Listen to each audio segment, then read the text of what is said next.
ሰላም ውድና የተከበራችሁ አድማጮች እንዴት ናችሁ? ዕለታዊው ነጫጭር የስፖርት መረጃዎች ከላንጋኖ ስፖርት ይዤላችሁ ቀርብ ያለው። ለቻናሌ አዲስ ከሆናችሁ ሰብስክራይብ ማድረጉን እንዳትረሱ፣ እንዲሁም ላይክ እና ሼር ማድረጉ ያልኩኝ አሁን በቀጥታ ወደ መረጃዎቹ አልፋለሁ።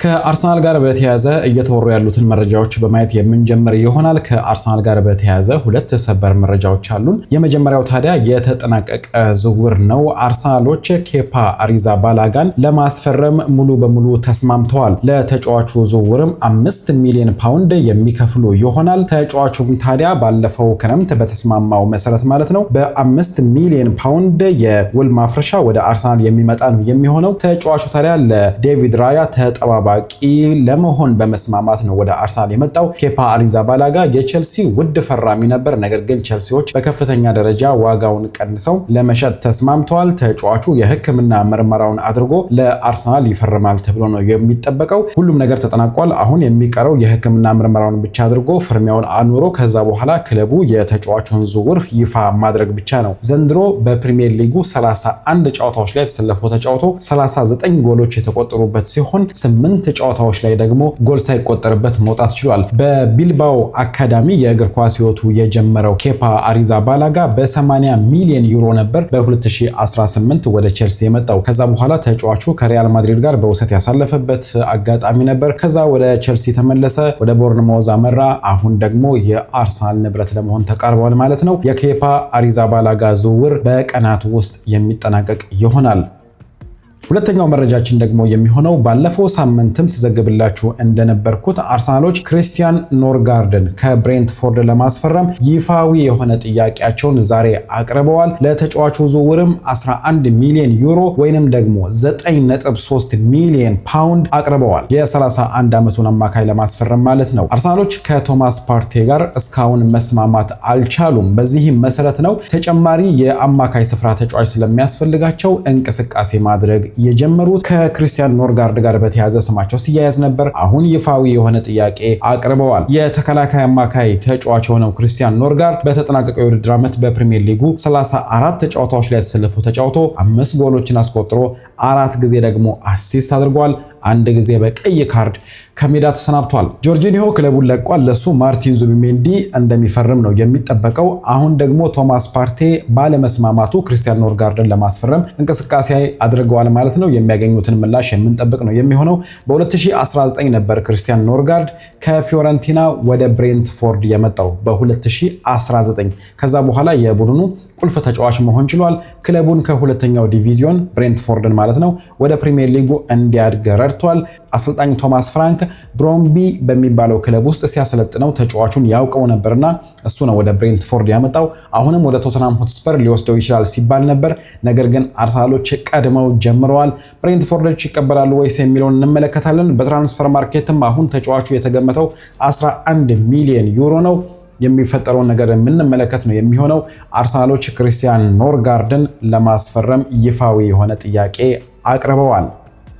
እዛው አርሰናል ጋር እንቆይና ከትላንት ማታ ጀምሮ ሌላ ተጫዋችም ስሙ እየተያዘ ይገኛል። ራፋኤል ሊያዮ ነው። የኤሲ ሚላኑ ፖርቹጋላዊ የክንፍ ተጫዋች የሆነው ራፋኤል ሊያዮ በአርሰናል እቅድ ውስጥ ከሚገኙ የክንፍ ተጫዋቾች ውስጥ አንዱ ነው። ነገር ግን በአርሰናል ደረጃ መጀመሪያ ደረጃ ላይ የሚገኝ ተጫዋች አይደለም። የአርሰናሎች የመጀመሪያ ፍላጎት ኒኮ ዊሊያምስ ነበር። እሱ አሁን ወደ ሌላ ክለብ ሊያመራ ስለሆነ ሌሎች ተጫዋቾች እነ ሮድሪጎም ስማቸው ተጠቅሷል። ከራፋኤል ሊያዮ ጋር በተያያዘ ታዲያ ከፖርቹጋል የወጡ መረጃዎች እንደሚጠቁሙት ከሆነ የአርሰናሉ ስፖርቲንግ ዳይሬክተር አንድሪያ በርታ የተጫዋቹን ወኪል በስልክ ከቀናት በፊት እንዳነጋገረውና ሁኔታውን ለመረዳት ጥያቄ እንዳቀረበለት ነው የተገለጸው። በቀጥታ ታዲያ ተጫዋቹን ያስፈርሙታል ተብሎ አይጠበቅም። ምክንያቱም ሌሎች አማራጮችና ሌሎች ኢላማዎች አሉ። በአንደኛ ደረጃ በሁለተኛ ደረጃ የተያዙት ራፋኤል ሊያዮም ከዛ ቀጥሎ የሚመጣ ተጫዋች እንደሆነ ነው የተገለጸው። ተጫዋቹ በኤሲ ሚላን የመቆየት ፍላጎት እንደሌለው በስፋት እየተዘገበ ይገኛል። ከሊል በ50 ሚሊዮን ዩሮ ነበር ወደ ኤሲ ሚላን የመጣው። ነገር ግን አሁን ኤሲ ሚላኖች ለተጫዋቹ ዝውውር 70 ሚሊዮን ዩሮ በላይ ይጠይቃሉ ተብሎ ነው የሚጠበቀው። እንደ አጠቃላይ አርሰናሎች ከተጫዋቹ ጋር በተያያዘ ስለ ተጫዋቹ ሁኔታ ለማወቅ ጥያቄ አቅርበዋል። ከዚህ በኋላ ታዲያ የሚፈጠረውን ነገር ወደፊት የምንመለከት ነው የሚሆነው።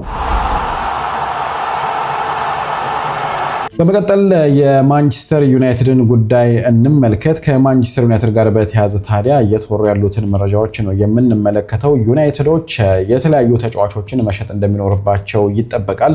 ከመግዛታቸው በፊት የግድ ተጫዋቾችን መሸጥ እንደሚኖርባቸው ነው እየተገለጸ የሚገኘው። ከዚህ ጋር በተያያዘ የጄደን ሳንቾ ስም ነው በተደጋጋሚ እየተነሳ የሚገኘውና ከጄደን ሳንቾ ጋር በተያያዘ ዛሬ አንድ የወጣ መረጃ አለ። እሱም ታዲያ ጁቬንቱሶች በመሃል ገብተው የጄደን ሳንቾን ዝውውር ለመጥለፍ ማቀዳቸው ነው የተገለጸው። ጄደን ሳንቾ ለማስፈረም ፌነርባቾች እንቅስቃሴ ጀምሮ ነበር። በጥቅማ ጥቅም ረገድም ከተጫዋቹ ጋር መስማማታቸውን ነው የቱርክ ጋዜጦች እየዘገቡ የሚገኙት። በዚህ መረጃ ያልተደሰቱት ጁቬንቱሶች ታዲያ ተጫዋቹን ለመጥለፍ እንቅስቃሴ መጀመራቸውን ጃንሉካ ዲማርዚዮ ዘግቧል። ዛሬ ጁቬንቱሶች ከማንቸስተር ዩናይትድ ጋር በጄደን ሳንቾ ጉዳይ በቪዲዮ ለመነጋገር ቀጠሮ ይዘዋል ሲል ነው የገለጸው። ከተጫዋቹ ጋር በተያያዘ ታዲያ የሚፈጠረውን ነገር እንመለከታለን። ጁቬንቱሶች ግን የጄደን ሳንቾን ዝውውር ለመጥለፍ ከፍተኛ የሆነ ጥረት በማድረግ ላይ እንደሚገኙ ነው የተገለጸው። ማንቸስተር ዩናይትዶች አንቶኒን መሸጥ ይፈልጋሉ። ሪያል ቤቲሶችም ታዲያ ተጫዋቹን ማስፈረም ይፈልጋሉ። ከዚሁ ጋር በተያያዘ ሪያል ቤቲሶች ተጫዋቹን ሊያስፈርሙበት የሚችሉት ገንዘብ ስለሌላቸው ተጫዋቾችን ለመሸጥ ጥረት ያደርጋሉ ተብሎ ነው የሚጠበቀው። ከዚህ ጋር በተያያዘ አሁን አንድ ተጫዋችን ለመሸጥ መቃረባቸው እየተገለጸ ይገኛል። ጆኒ ካርዶሶ የተባለውን የአማካይ ስፍራ ተጫዋች ለአትሌቲኮ ማድሪድ ለመሸጥ ስምምነት ላይ ደርሰዋል። የተጫዋቹ ዝውውርም በቀጣይ 24 ሰዓታት ውስጥ ይጠናቀቃል ተብሎ ነው የሚጠበቀው። ለተጫዋቹ ዝውውር አትሌቲኮ ማድሪዶች ወደ 30 ሚሊዮን ዩሮ የሚጠጋ ሂሳብ የሚከፍሉ ይሆናል። ከዚህ በኋላ ታዲያ ሪያል ቤቲሶች አንቶኒን ለማስፈረም እንቅስቃሴ ሊያደርጉ ይችላሉ ተብሎ ይጠበቃል። ከተጫዋቹ ጋር በተያያዘ የሚፈጠረው ነገር እንመለከታለን። አንቶኒ በዚህ በክረምት የዝውውር መስኮት ማንቸስተር ዩናይትድን ይለቃል ተብሎ የሚጠበቅ ሌላኛው ተጫዋች ነው። ከሊቨርፑል ጋር በተያያዘ የዳርዊን ኑኔዝ ስም በተደጋጋሚ እየተነሳ እንደሚገኝ ይታወቃል። ዳርዊን ኑኔዝም ወደ ናፖሊ ለማምራት ፍላጎት አሳይተዋል። እየፈለጉት ከሚገኙ ክለቦች በሙሉ ለናፖሊ ፍላጎቱን ማሳየቱን ወይም ደግሞ ቅድሚያ መስጠቱን ነው እየተዘገበ የሚገኘው። አልፍሬዶ ፔሩላ ዛሬ ይዞት የወጣው መረጃ እንደሚያመላክተው ከሆነ ግን ናፖሊና ሊቨርፑል መካከል በተጫዋቹ ዋጋ ላይ ልዩነቶች አሉ ሲል ነው የገለጸው። ናፖሊዎች ከ40 እስከ 42 ሚሊዮን ዩሮ ብቻ ነው መክፈል የሚፈልጉት።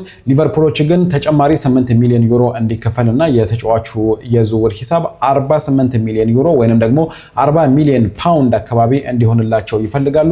በዚህ ጉዳይ ላይ ታዲያ ክርክሮች እንዳሉና ስምምነቶች እስካሁን እንዳልተደረሱበት ነው የተገለጸው። እዚሁ ከሊቨርፑል ጋር በተያያዘ ከወደ ስፔን እየወጣ ያለን አንድ መረጃ እንመለከታለን። ሪያል ማድሪዶች የሊቨርፑልን ተከላካይ ኢብራሂማ ኮናቴን በዚህ ክረምት ሊያስፈርሙት እንደሚችሉ ነው መረጃዎች የሚጠቁሙት። ተጫዋቹ ኮንትራቱ እየተጠናቀቀ ይገኛል። የአንድ ዓመት ኮንትራት ብቻ ነው የሚቀረው። እስካሁን ባለው ሁኔታ ታዲያ ተጫዋቹ ኮንትራቱን ለማደስ ፈቃደኛ አልሆነም። የቀረበለትን ፕሮፖዛል አለመውደዱን ነው ባለፈው ሳምንት ውስጥ ሲዘገብ የነበረው። እስካሁን ታዲያ አንድ የመሃል ተከላካይ ተጫዋች አስፈርመዋል፣ ሂውጅሰን። እንዲሁም ከሊቨርፑል ትሬንት አሌክዛንደር አርኖልድን ማስፈረማቸው ይታወቃል። በተጨማሪ ኢብራሂማ ኮናቴን ሊያስፈርሙት ይችላሉ የሚሉ መረጃዎች ናቸው እየወጡ የሚገኙት። ሪያል ማድሪዶች ተጫዋቹን እስከ ቀጣይ ዓመት ጠብቀው በቀጣይ ዓመት ለማስፈረምም አቅደው ነበር። ነገር ግን ተጫዋቹ ላይ ሌሎች ፍላጎቶች ስላሉ አሁን ላይ 25 ሚሊዮን ፓውንድ በመክፈል ተጫዋቹን ለማስፈረም ማቀዳቸው ነው እየተገለጸ የሚገኘው። ፒኤስጂዎች የተጫዋቹን ሁኔታን በቅርበት እየተከታተሉ ይገኛሉ። እነሱም ለማስፈረም እንቅስቃሴ ሊያደርጉ ይችላሉ የሚሉ መረጃዎች ናቸው ከወደ ስፔን እየወጡ የሚገኙት። ስለዚህ ሪያል ማድሪዶች እስከ ቀጣዩ ዓመት ጠብቀው ተጫዋቹን ከመነጠቅ ይልቅ አሁን ተጫዋቹን ለማስፈረም ማቀዳቸው ነው የተገለጸው። እዚሁ ከሪያል ማድሪድ ጋር በተያያዘ የአንድ ተጫዋችን ጉዳይ እንመለከታለን። ከተጫዋቹ ጋር በተያያዘ ታዲያ አንድ አድማጭ ነው የጠየቀኝና ስለዚህ ተጫዋች ያለውን ነገር ለማጣራት ሙከራ አድርጌያለሁ። በአሁኑ ሰዓት ለስቱትጋርት እየተጫወተ የሚገኘው አንጄሎ ስቲለር ነው። አንጀሎ ስቲለር የአማካይ ስፍራ ተጫዋች ሲሆን ስሙ ከሪያል ማድሪድ ጋር እየተጠቀሰ የሚገኝ ተጫዋች ነው። ይህን ተጫዋች ለማስፈረም ሪያል ማድሪዶች እንቅስቃሴ ሊያደርጉ ይችላሉ የሚሉ መረጃዎች ሲወጡ ነበር። ነገር ግን ከሪያል ማድሪድ ይልቅ አሁን ተጫዋቹ ወደ ባየር ሙኒክ የመዘዋወር እድሉ ሰፊ እንደሆነ ነው በስፋት እየተዘገበ የሚገኘው። ተጫዋቹ የአማካይ ስፍራ ተጫዋች ሲሆን በሪያል ማድሪድ የቶኒ ክሩስን ቦታ ሊተካ ይችላል የተባለ ተጫዋች ነበር። ሪያል ማድሪዶች ተጫዋቹ ላይ ፍላጎት አሳይተዋል፣ እንዲሁም የተጫዋቹን ወኪል አነጋግረው ነበር። ነገር ግን ባየር ሙኒኮች ደግሞ የተጫዋቹን ወኪልም እንዲሁም ክለቡን ስቱትጋርትንም ማነጋገራቸው ነው እየተገለጸ የሚገኘው። ስለዚህ ተጫዋቹ ወደ ባየር ሙኒክ የማድላት ወይም ደግሞ ወደ ባየር ሙኒክ የመዘዋወር እድሉ ሰፊ እንደሆነ ነው እየተገለጸ የሚገኘው። ለተጫዋቹ ይጠየቃል የተባለውን ከፍተኛ የሆነ የዝውውር ሂሳብ ወደ 50 ሚሊዮን ዩሮ ሪያል ማድሪዶች ለመክፈል ፍቃደኛ እንዳልሆኑና ባየር ሙኒኮች ይህንን ሂሳብ ለመክፈል ፍቃደኛ መሆናቸውም ነው እየተገለጸ የሚገኘው። እንደ አጠቃላይ ግን አንጀሎ ስቲለር በዚህ በክረምት የዝውውር መስኮት ስቱትጋርትን የመልቀቅ እድሉ ሰፊ እንደሆነ ተገልጿል። ሪያል ማድሪዶች ግን እስካሁን ባለው ሁኔታ ተጫዋቹን ለማስፈረም ያደረጉት እንቅስቃሴ የለም። በባየር ሙኒክ እንደተቀደሙ ነው የተዘገበው። እዛው ሪያል ማድሪድ ጋር እንቆይና ሉካ ሞድሪች ለኤሲ ሚላን ለመፈረም ተስማምቷል። ሉካ ሞድሪች ታዲያ በቀጣይ ቀናት ውስጥ የኤሲ ሚላን ንብረት ይሆናል ተብሎ ነው የሚጠበቀው። እንዳጠቃላይ ተጫዋቹ የዝውውር መስኮቱን በሙሉ ወደ ኤሲ ሚላን ያመራል ተብሎ ሲጠበቅ የነበረ ተጫዋች ነው። አሁን ላይ ክለቡን ሪያል ማድሪድን በዓለም ክለቦች ዋንጫ ላይ እያገለገለ ይገኛል። እንዳጠቃላይ ግን ተጫዋቹ የኤሲ ሚላን ተጫዋች ይሆናል ተብሎ ነው የሚጠበቀው። ከክለብ ዓለም ዋንጫው በኋላ ተጫዋቹ የሕክምና ምርመራውን አድርጎ ለኤሲ ሚላን የሚፈርም ይሆናል። ሉካ ሞድሪች ከረጅም ቆይታ በኋላ ወደ አገሩም ይመለሳል ተብሎ ሲጠበቅ ነበር። ነገር ግን በመጨረሻም ለኤሲ ሚላን ለመፈረም መስማማቱ ነው የተገለጸው።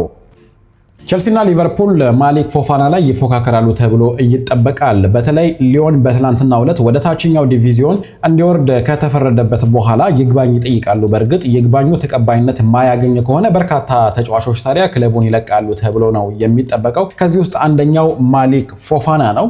ማሊክ ፎፋና ስሙ በተደጋጋሚ ከሊቨርፑልም ከቸልሲ ጋርም እየተነሳ የሚገኝ የክንፍ ተጫዋች ነው። ሁለቱም ተጫዋቾች ወደ ክንፍ አድልተው ተጫዋቾችን ለማስፈረም ጥረት ያደርጋሉ ተብሎ ይጠበቃል። በእርግጥ ከሊቨርፑል ጋር በተያያዘ የተጫዋቾች መልቀቅ ጋር የሚያያዝ ነው የሚሆነው። ከኮዲ ጋክፖና ሉዊስ ዲያዝ አንዱ የሚለቅ ከሆነ ማሊክ ፎፋናን ለማስፈረም እንቅስቃሴ ሊያደርጉ ይችላሉ ተብሎ ይጠበቃል። ከቸልሲ ጋር በተያያዘ ደግሞ ጄሚ ጊተንስን ማስፈረም የማይችሉ ከሆነ ማሊክ ፎፋናን ለማስፈረም ጥረት ያደርጋሉ ተብሎ ነው የሚጠበቀው። እንዳጠቃላይ ግን አሁን ማሊክ ፎፋና ክለቡ ይግባኙ ጠይቆ ይግባኙ ተቀባይነት የማያገኝ ከሆነ ክለቡ ሊለቅ እንደሚችል ነው የተገለጸው። ዘንድሮ በሁሉም ውድድሮች 41 ጨዋታዎች ላይ ተሰልፎ ተጫውቶ 11 ጎሎችን አስቆጥሮ 6 ጊዜ ደግሞ አሲስት ማድረግ ችሏል።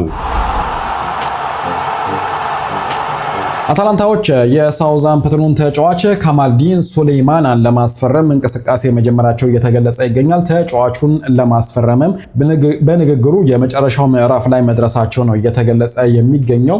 ወደ 17 ሚሊዮን ዩሮ የሚጠጋ የዝውውር ሂሳብ ለተጫዋቹ አቅርበዋል። ሳውዛምፕተኖችም ታዲያ ይቀበላሉ ተብሎ ነው የሚጠበቀው። በአብዛኛው የግራ ክንፍ ተጫዋች የሆነው ካማልዲን ሱሌይማን በአጥቂ አማካይ ቦታ ላይ እንዲሁም በአጥቂ መስመር ቦታ ላይ መጫወት የሚችል ተጫዋች ነው። አሁን ግን ወደ አታላንታ ለመዘዋወር መቃረቡ ነው እየተገለጸ የሚገኘው። ዘንድሮ በ30 ጨዋታዎች 2 ጎል አስቆጥሮ 3 ጊዜ አሲስት ማድረግ ችሏል። ክለቡ ሳውዛምፕተን ወደ ታችኛው ዲቪዚዮን ስለወረደም ተጫዋቹ የቀረበለትን ጥያቄ ይቀበላል ተብሎ ይጠበቃል። አዳም ላላና ከእግር ኳሱ ዓለም ራሱን አግሏል። አዳም ላላና ታዲያ ዛሬ ጫማ መስቀሉን ነው ይፋ ያደረገው። የቀድሞ የሳውዛምፕተን እና የሊቨርፑል ተጫዋች የሆነው አዳም ላላና 19 ዓመታትን በእግር ኳሱ ዓለም ማሳለፍ ችሏል። በመጨረሻም ታዲያ ጫማውን ለመስቀል ወስኗል። ለላላና በፕሪሚየር ሊጉ 305 ጨዋታዎችን ለ3 ክለቦች ተጫውቷል። ለሊቨርፑል፣ ለብራይተን እንዲሁም ለሳውዛምፕተን ለመጀመሪያው ክለቡ ማለት ነው። በዚህም በ37 ዓመቱ ዛሬ ከእግር ኳስ ዓለም ራሱን ማግለሉን ነው አዳም ላላና ይፋ ያደረገው። ተጫዋቹ ታዲያ በሳውዛምፕተን አካዳሚ ያደገ ተጫዋች ነው። ከነ ጋሬዝ ቤል፣ ቲዮ ዎልኮት፣ ናታን ዴር፣ ሊዮን ቤስት እንዲሁም ዴቪድ ማክጎልድሪክ ከሚባሉ ተጫዋቾች ጋር ነው የእግር ኳስ ህይወቱን በሳውዛምፕተን አካዳሚ የጀመረው። በ18 ዓመቱ በ2016 ለሳውዛምፕተን የመጀመሪያውን ጨዋታ አድርጓል። ከዛ በኋላ ወደ ቦርንሞዝ አምርቶ ነበር በ2007 በውሰት ማለት ነው። ተመልሶ ወደ ሳውዛምፕተን የዋናው ቡድን ተገብቶ ለዋናው ቡድኑ ማገልገል ችሏል። ሳውዛምፕተን ወደ ፕሪሚየር ሊጉ እንዲመለስ አድርጓል ከ7 ዓመት ቆይታ በኋላ በ2012 ማለት ነው። ከዛም የሳውዛምፕተን አምበል መሆን ችሏል በ2012 ወደ ፕሪሚየር ሊጉ ከተመለሱ በኋላ። በ2014 ደግሞ በ25 ሚሊዮን ፓውንድ ወደ ሊቨርፑል የተዘዋወረ ሲሆን 178 ጨዋታዎችንም 6 ዓመታትን በሊቨርፑል ቆይቶ ማድረግ ችሏል። በዚህ ጊዜ ታዲያ 4 ዋንጫዎችን ማሸነፍ ችሏል፣ የፕሪሚየር ሊጉን እንዲሁም የሻምፒዮንስ ሊጉንም ጨምሮ ማለት ነው። ከዛም በ2020 ወደ ብራይተን ኤንድ ሆቭ አልቢዮን አምርቶ 104 ጨዋታዎችን አድርጓል። ከዛ በኋላ የኮንትራቱ ከተጠናቀቀ በኋላ በነፃ ዝውውር በ2024 ወደ ሳውዛምፕተን አሁንም በነፃ ተመልሷል ለሁለተኛ ጊዜ ማለት ነው። ነገር ግን በጉዳት ምክንያት በርካታ ጨዋታዎች ላይ መሰለፍ አልቻለም። 18 ጨዋታዎች ላይ ብቻ ነው ተሰልፎ የተጫወተው። በመጨረሻም አሁን ራሱን ከእግር ኳሱ ዓለም አገሏል ማለት ነው። ሳውዛምፕተን በቆየበት ጊዜ 283 ጨዋታዎችን ነው ማድረግ እየቻለው። 60 ጎሎችን አስቆጥሮ 47 ጊዜ ደግሞ አሲስት ማድረግ ችሏል ማለት ነው። በዚህም አዳም ላላና ጫማውን መስቀሉ ነው ይፋ የተደረገው። እንዳጠቃላይ በፕሪሚየር ሊጉ 305 ጨዋታዎችን ነው ያደረገው። በሌሎች ጨዋታዎች ታዲያ በሻምፒዮንስ ሊጉ በኤፍኤ ካፕ እንዲሁም ካርሊንግ ካፕ ደግሞ ሌሎች በርካታ ጨዋታዎችን ማድረግ ችሏል። ለሳውዛምፕተን ደግሞ በሻምፒዮንሺፑም በርካታ ጨዋታዎችን አድርጓል ማለት ነው። ለዚህ ነው ለሳውዛምፕተን ያደረገው ጨዋታ በአጠቃላይ ሲደመር 283 ነው ለሳውዛምፕተን ያደረገው ጨዋታ ማለት ነው። በታችኛው ዲቪዚዮን በኤፍኤ ካፕ እንዲሁም በካርሊንግ ካፕ እና በሌሎችም ጨዋታዎች ማለት ነው። እንዳጠቃላይ ግን በፕሪሚየር ሊጉ ሊቨርፑልም ለሳውዛምፕተንም ለብራይተንም የተጫወታቸው ጨዋታዎች 305 ጨዋታዎች ናቸው። ለእንግሊዝ ብሔራዊ ቡድን 34 ጨዋታዎችን አድርጓል። አዳም ላላና ጫማውን ሰቅሏል። እንግዲህ አድማጮች ለዛሬ ከሰዓት ያዘጋጀውላችሁ አጫጭር መረጃዎች እነዚህን ይመስላሉ። በሌሎች መረጃዎች እንገናኛለን። ደህና ቆዩን።